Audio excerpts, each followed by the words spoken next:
watch ring from the take off 45. Life is good. She's more ammo than he probably should. Nothing's here in Nashville neighborhood. In the land of free. Life is good. He's always shaking down in the woods. He probably if he could. His life is good. He wouldn't be here even if he could. His life is good.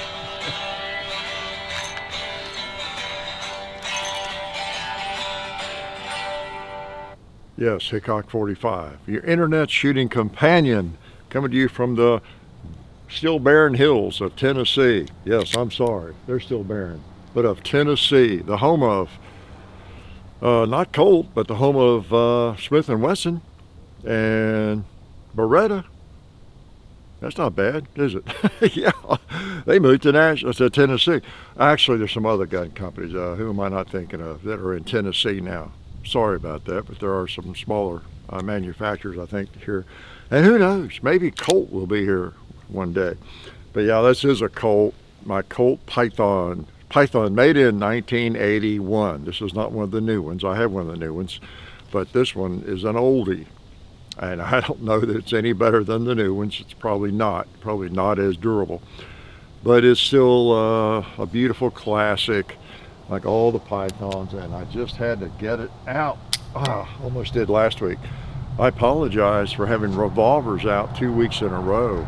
Yeah, actually I don't. Yeah, they're the coolest, maybe the coolest firearms on the planet. Yeah, revolvers just might be. So, whatever cool means, right?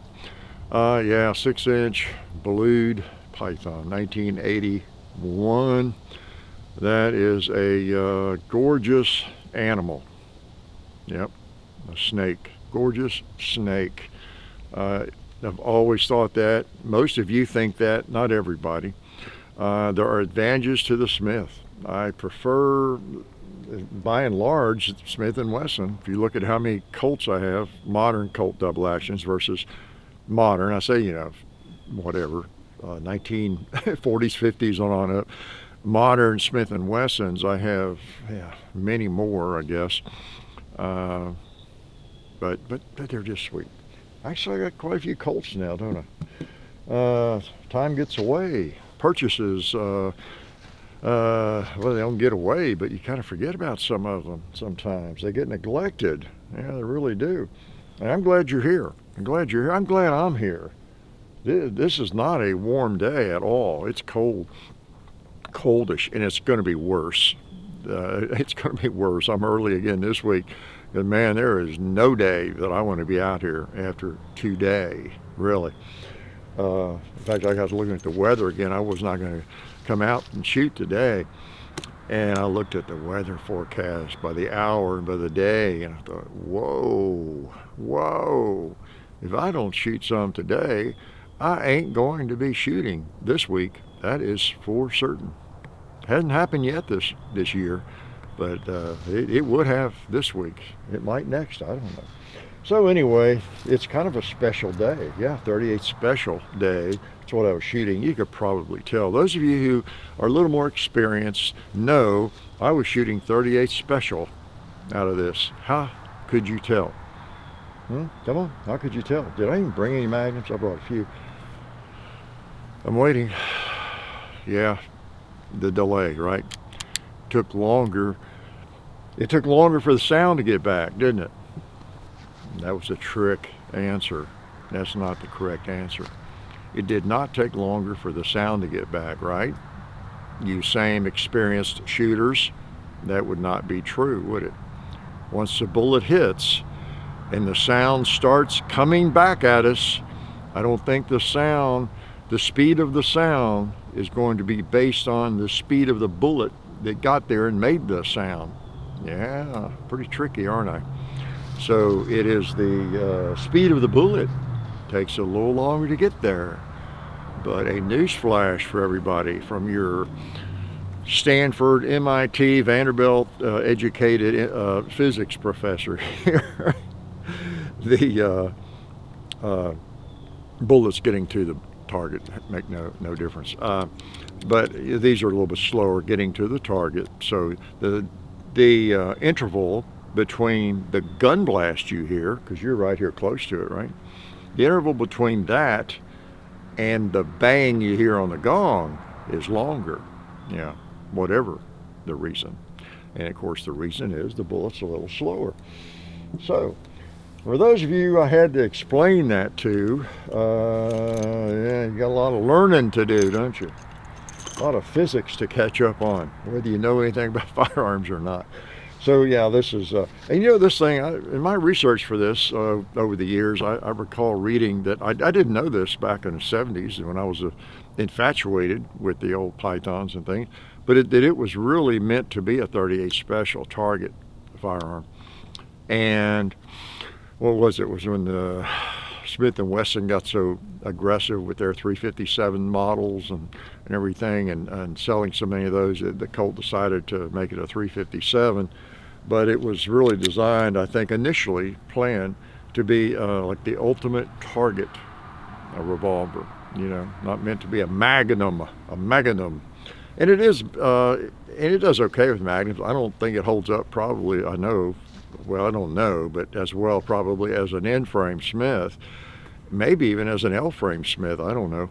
It is kind of an L-frame on the Smith. If you hold them together, it's pretty much like a 686 or 586 in terms of, you know, frame and beefiness, right? It's bigger than a K-frame Smith. And for those, again, who are new to firearms, it's like I'm talking Chinese, right? All these frame sizes and everything. But those are just basics. Revolver basics, at least. Can I shoot it again? I'm going to. Oh yeah, speaking of bullets, one thing I noticed last week, I was talking about bullets and standard size bullets that I shoot the most and have shot the most, and how I was always so boring. I would stick with pretty much a standard bullet that I would hand load and all that. One of the big reasons for that I didn't even mention, most important reasons, was the reason I settled on a 240 grain 44 for both special and magnum, and same with 38 special. I settled, 357. I never did really load 38 special cases. I loaded a lot of 357 cases. I settled on a hard cast, 158 grain hard cast bullet. Okay, so why would I settle on, other than the fact they shoot well, 158 grain 38, kind of standard historically, 240 grain 44, 255 grain 45 Colt, 405 grain 4570. Why would I settle on those? What are some other reasons I would settle on those, other than there being good bullets? Well, back in the 70s and 80s, it was hard to find them in quantity. And people who cast a lot of bullets and would sell them by the lots of 500 or thousands. You know, there's no internet to find them on if they were out there, and you're kind of looking around locally mostly, and it was hard to find cast bullets. You needed to almost cast them yourself in the 70s. And it got better, a little bit better in the 80s and 90s, a lot better. There would be people specializing in casting bullets and selling them in boxes of 500 or 1,000. Okay? Same with 45 ACP, 230 grain cast bullets. You know, I shot 1 million of those, bought 1 million of them.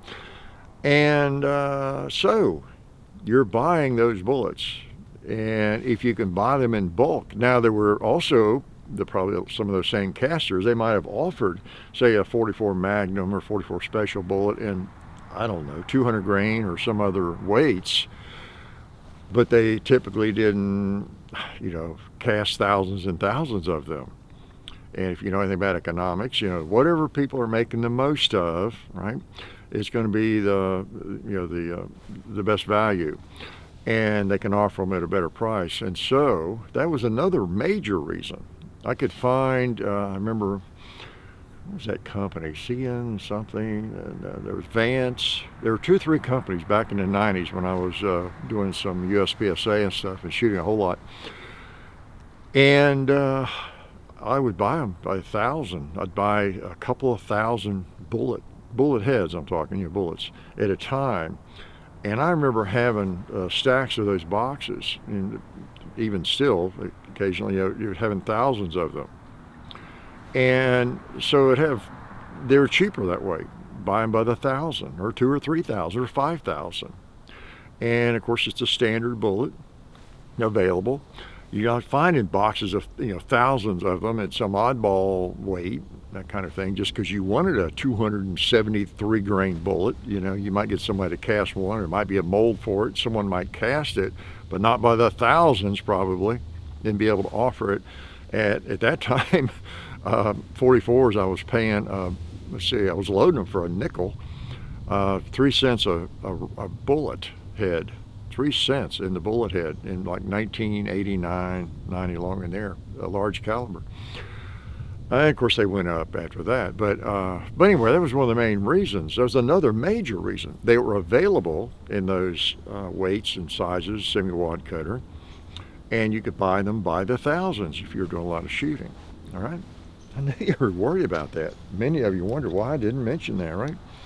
So that was a big allure to staying with a standard load, and there was very little reason to get away from it, unless you're a hunter and you really needed you wanted a 300 grain or a 280 grain 44 bullet. You had some big mammoth Ruger or a American Freedom Arms, some kind of big 44, and you wanted to take a Rhino or something.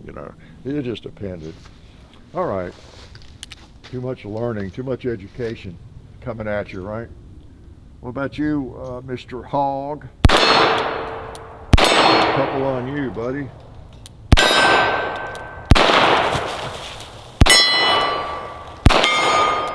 Click.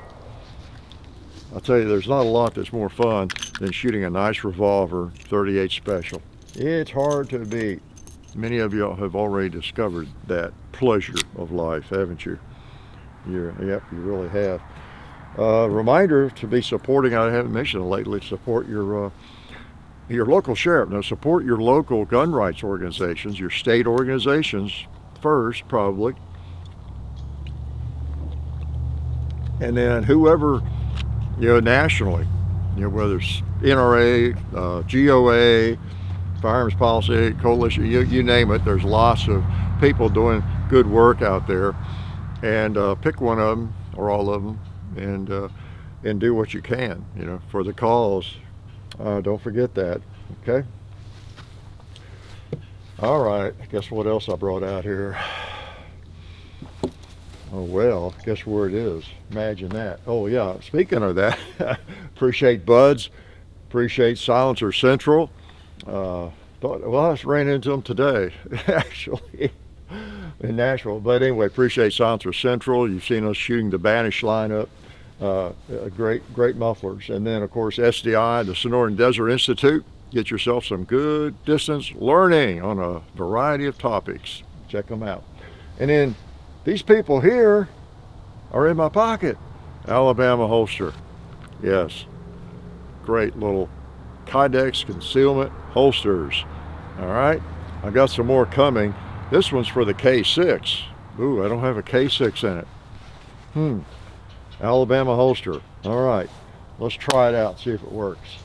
Let me reach down here and see what I can find. Oh, look what I found. 5 shots. What's that tell you?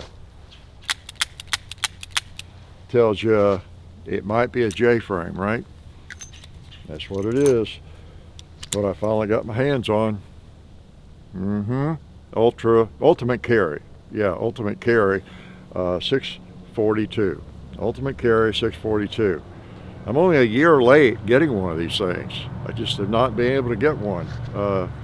Nobody could get me one. Guess what I did? I bought it. Yeah. So, I mean, I wasn't trying to get one from a gun company, but I just wasn't able to get my hands on one. And so I just purchased it, and I like it. I like it. Now, I had read and watched videos and heard people brag about the grips, and I do like the grips okay. I think I like the feel and shape. They almost seem a little fat to me, but I think I like them. They're still great for the pocket and everything. The only thing is, and I suspected that, yeah, so many people I heard saying how, yeah, they're fine, they got enough friction and all that kind of thing. And I looked pictures of them and said, I think I've held those VZ grips like that.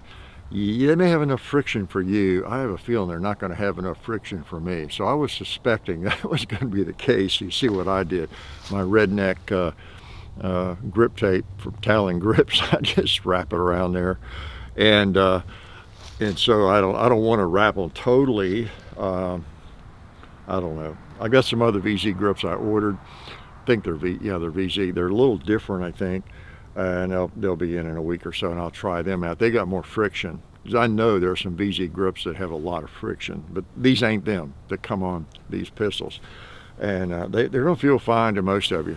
Because everybody I've seen talk about it just thought they were great. But I know that that's happened before. I want that thing locked in. And that's why I have good old rubber grips on a lot of my little guns and different things. I want to be locked in. Maybe it's partly because of the size of my hands, my large hands. I can manage these little pistols, but I just want it, locked. And I got sandpaper grip on that. I got strips, 3 strips around there, and that's okay if that's what I have to do. That's fine. That I like a lot. I really do. I like it a lot, and pretty cool. Glad Smith is doing this. I'm yeah, I'm very pleased. Very pleased. In fact, I'm going to shoot it again. Can I do that? Oh yeah, yeah, man. Appreciate all the help we get, and it doesn't fit ideally in my 642 holster. I could make it work. I discovered in my K6 holster, Timber K6, it fits a little better, but it's not perfectly. So I've got a couple holsters coming for it, and we'll see. I like it to snap in. That's one of the cool things about these. See, it kind of snaps into that K6. Maybe a little loose, I don't know. It's fine, but that's what I like about the Kydex holsters for these kinds of things. It just pops in there, totally safe, until you pull it out and you render somebody unsafe, like that cowboy down there. Yeah.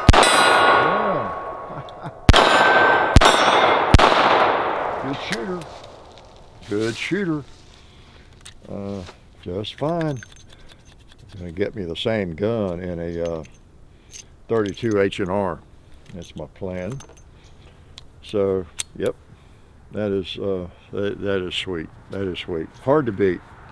Hard to beat. It reminds me of some of the people that consulted on. I've been watching on I don't know if y'all are familiar. Some of you might be. There's a podcast. They call it a modcast, I guess. I don't know. It's primary and secondary. Primary and secondary, there's the name of it. PNS abbreviated. PNS modcast. Look it up. I'll put a link in the maybe in a pinned comment. PNS. In fact, I made a comment about a week ago or so on a couple of their different podcasts I was watching on YouTube, and Matt, the owner of that channel, wrote to me, or comment, asked me if I wanted to come on sometime. I said, yeah, maybe. I'm not an expert. Most of the people on that podcast or modcast are cops or ex-cops, various people like that, operators and different folks, and sometimes there's regular folks like me on there. But one reason I do enjoy, and I just discovered it a few weeks ago, and have kind of gotten hooked in hearing some of these real life stories that people have gone through and in the real world, carrying guns, and been involved in shootings perhaps, and people who are trainers, people like, well, Daryl Bulkey, Chuck Haggard, is that his name? Haggard, I think is his name. There's just a lot of people that show up on there that are so knowledgeable and so experienced. And that's the only reason I bring it up, really, for your benefit, because I think anybody who carries a firearm or thinks they will ever carry a firearm needs to hear people like that talk about situations. Like some of these guys, I think Daryl Bulkey, not only did he carry firearms, he was involved in shootings himself, but he investigated shootings, officer-involved shootings, and I guess others, for years and years and years, and studied those, and what went wrong, what worked, what didn't, and why the person's in prison right now, why they're not, and all those sorts of nuances. Really interesting to listen to, and it will sober you up in a hurry. I mean, in a hurry. And it might even make you wonder, should I be packing a firearm? Every bullet, that I launch, I'm responsible for it. There's a lawyer attached to it, and all the stuff we do in matches, and I've done a lot of it, just blasting away and that kind of, I mean, it is so totally unrealistic. It's just a totally different world, the real world that we all are in. But anyway, some really good discussions I've discovered on there. So anyway, just don't pay attention. If I'm on there, I'm supposed to be on. By the time I talk to you, right now, I might have already been on one. But I don't know anything. All I know is about shooting a little bit and guns. But I find it really interesting listening to people that do that training and the different things they teach, why they teach it, and really breaking that down in quite a lot of detail, and giving a lot of rationale about why this particular firearm might be better suited, or how you approach a situation, and what can get you into trouble, major trouble, whether you're a civilian or a cop. Just all sorts of things that I'm afraid a lot of people don't think about.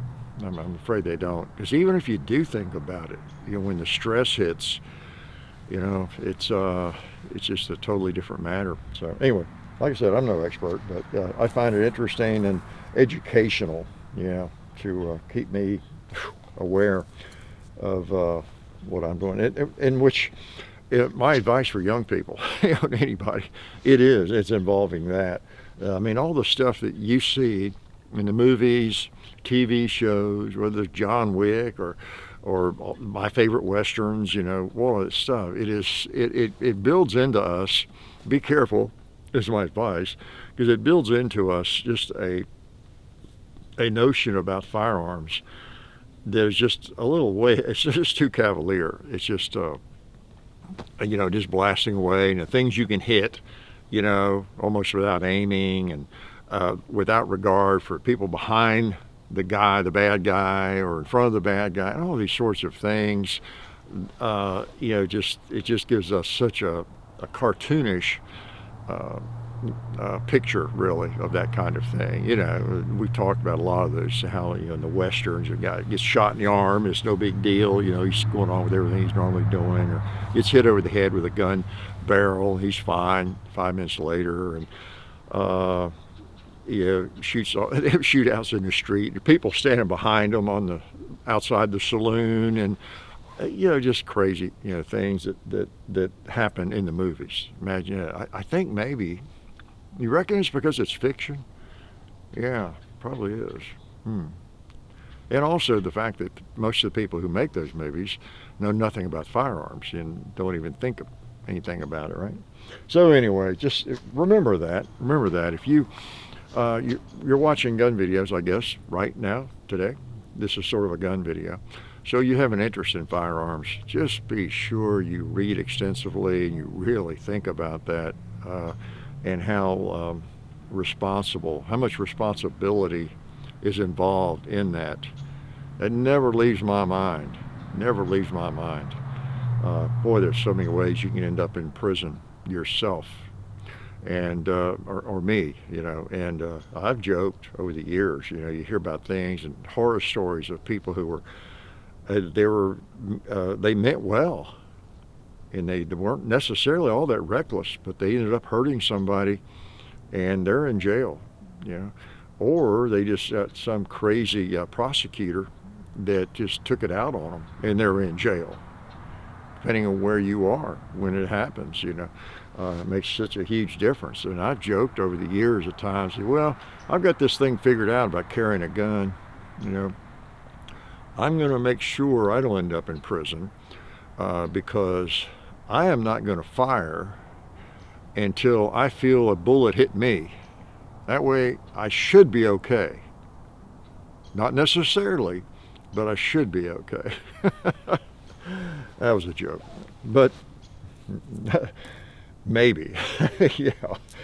So anyway, keep that in mind. All right, so back to these beautiful guns. Now, which one would you rather have? Well, probably the Python, right? But yeah, interesting, they're both chambered for the same round. Well, 357, you know, 38 special, but quite a difference, huh? And they both have their purpose. This one, well, Hutch carried one, Starsky and Hutch, just like this. So he was a cop carrying a 6-inch Python, so it could work as a defensive firearm, of course, home defense or something. This one is a little more of a dedicated function, purpose, you know, for defensive use, you know, carry. And this just a wonderful little piece, 38 special, 5-shot. What can you say? These little J-frames have been around for such a long time. And it's about time somebody gave them better sights, right? Better sights. Got a little, if you can see that, a tritium. It's got a green ring around it, and it's a tritium front sight. And the back sight's just blacked out. I might paint that black a little more. Keep that black, but it's kind of worn already a little bit, looks like. Nice trigger. Hasn't failed to fire yet either. It's got such a light trigger, I almost wonder about that. So, can I shoot it again? Let's do. All right. Pretty cool. Nice little pistol. You know me, I like a revolver. I like a revolver. And they really are hard to beat. Okay. Let's put it back in the holster. All right. Let's pretend we're just minding our own business here. And somebody's pulling up an AK down there. Get ready to shoot me.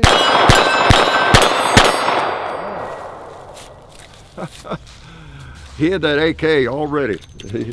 He was going to shoot me. Yeah, I just know he was. Oh, yeah. Click. Pretty nice. Pretty nice. Oh, I got an old man rant. I haven't had an old man rant for a while, have I? You know, I deal. It's a little ironic, even though I am an old guy, because I was into technology early on. I was an early adopter of computers. 81, I told you all that. The Apple II and the Apple IIe, then a Macintosh the year it came out, and all that kind of thing in the 80s. And that doesn't mean a lot to you now because so much time has passed. If you're an old guy, it might. Or ask your dad what he was doing in 81, or your grandpa, you know, if he had a computer. He's like, no, nobody in my neighborhood had a computer. We got one in 99, you know. So I was early into that and using spreadsheets, all the different things. I had a laptop program where I taught in 93, and I went through all that. So I had crash courses and all that. But of course, so much of it's changed. And it just, to me, still seems like so many of the basic operations should just be automatic now, but they're not. Maybe with Apple it would be, but I got into Windows early on in the 90s and from Apple, and it's too late to go back. Too many files, too many thousands of files I can convert and go through all that. And I don't like the way Apple controls you, folders and stuff as much. But they probably are better about some things that are automatic. But it's like Bluetooth. It's like the things that work sometimes and don't others. It's like the phone and the intro song I play here. You know, I had that coming through a speaker for a while, and then all of a sudden it quit working. I bought another little speaker, Bluetooth speaker. Couldn't, for the life of me, couldn't get my phone to recognize it and play through it. Months later, I'm just going to buy another one. Didn't pay a lot for it. Same thing. Couldn't get to go through it. They're in the barn. Yeah. I have a frustration level. Okay. After a while, okay, that's that. Forget it. I just play it through the phone. My car, the crazy thing, I on the trip, I was wanting to play through my earphones.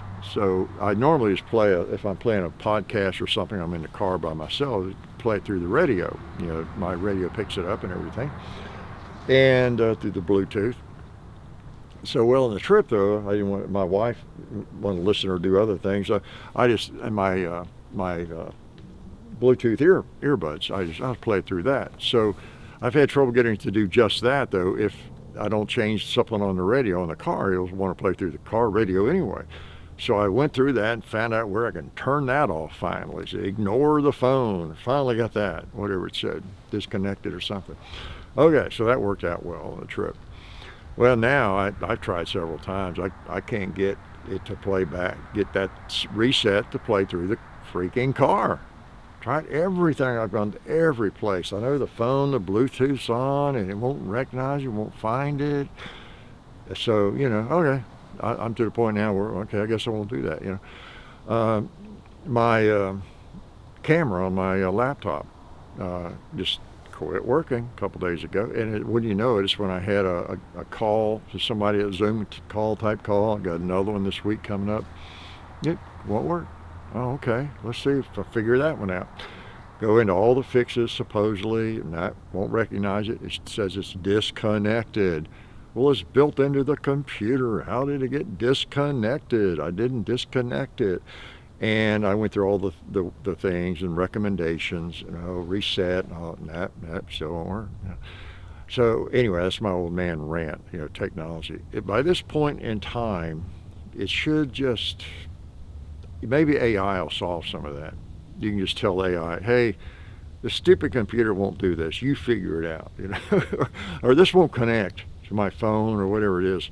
Figure it out and do it, In that sense, AI might be useful. It might, but I don't know. I still don't like talking to AI. I just don't like that. I'm sorry.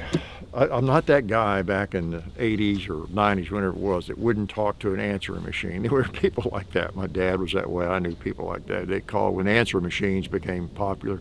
I ain't talking to no answering machine. I ain't going to talk to no machine or whatever. And so you always had people. I'm not that guy, but I don't know. It's like the commercial. The guy, you hear it, he calls it, look, my water here will not heat water, and can you tell me what's wrong or whatever it is, and then the AI comes back. It sounds like you're having trouble with your water heater. That's about how bad it is, isn't it? So I am kind of that guy when it comes to AI, but maybe it'll fix some of this stuff, make it easier.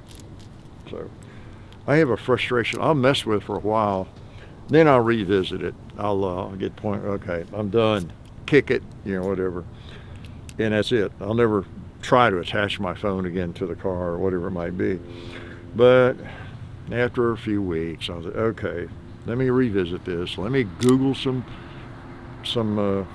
Google around about it and go back through it, take my time.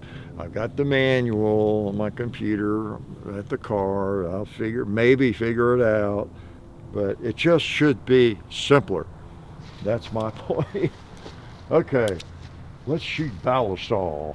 Let's shoot Talon grips. And how about STI? And one in the bull. No, let's put it on the gong.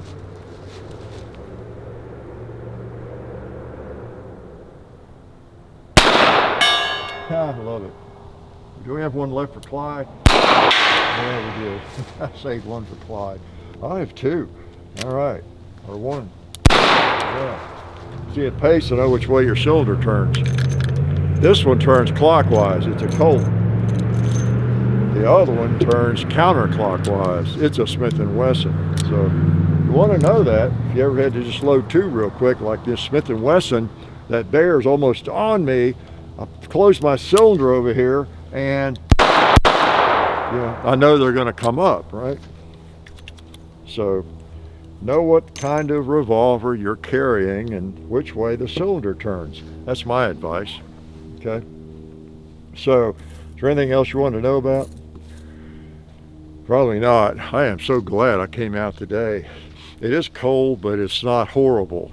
Yeah. And any day you get to shoot, can I shoot this again? Any day you get to shoot a couple of nice revolvers, there's not too much horrible about it, right? Am I recording? Can you hear me? Yeah. So we're getting about the end of February. Even though it's cold and going to be worse this week. The better days are coming. Silencer Central. All right. Let's reach out to the cowboy.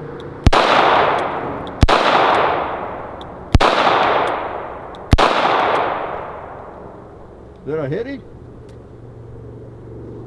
Was I shooting blanks? Now it does print high. Was I? Let me try that again. I think I was missing that cowboy. That's pretty bad. Pretty bad. Getting lazy. It's easy to get lazy with your shooting. Okay, let's get serious here.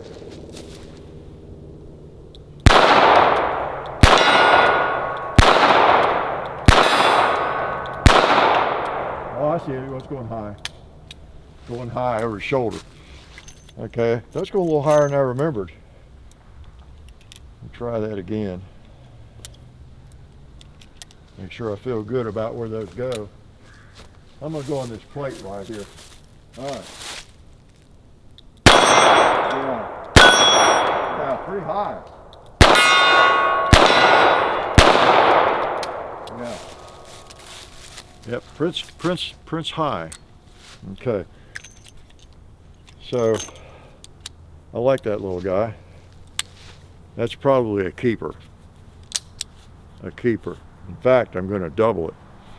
So, I do hope I can find some, be nice to have some VZ grips just like that. G10, whatever they are. That have a very rough texture. So I would not have to wrap tape around them like that. But that's okay. It's a carry gun. It's a carry gun. Unlike this baby.